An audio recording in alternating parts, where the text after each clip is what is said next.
Anatomy of a Fall, directed by Justine Triet, starring Sandra Hüller, who was amazing in Tony Erdmann, one of the movies I really enjoyed.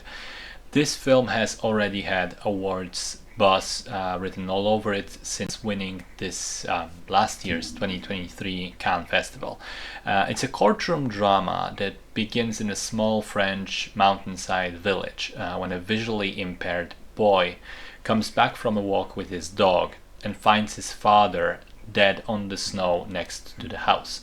Apparently he fell or jumped or was pushed out of the window, and his German wife, who was the only other person at the house at the time, becomes the prime suspect.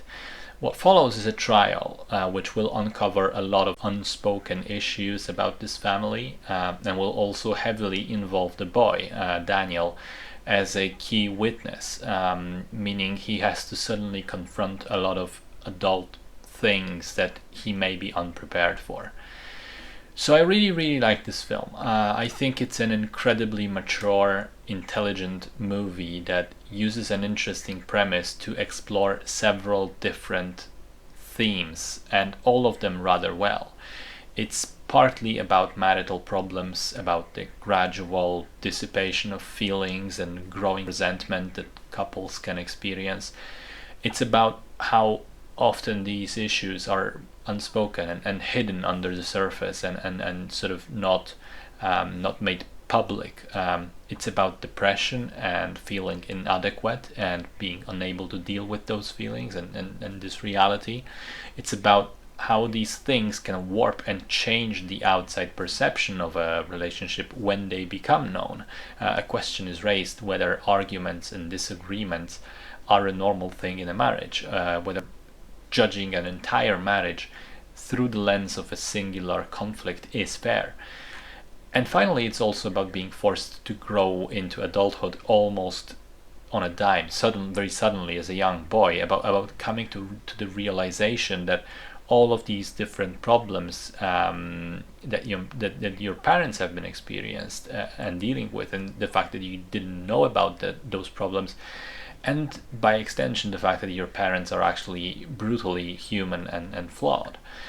I think it's wonderfully written in a way, in the way that it weaves all these different topics by using a courtroom setting as a through line. I think there's also an interesting use of language as a tool in the film to show how Sandra, the mother, is sort of completely surrounded. She's literally on foreign ground.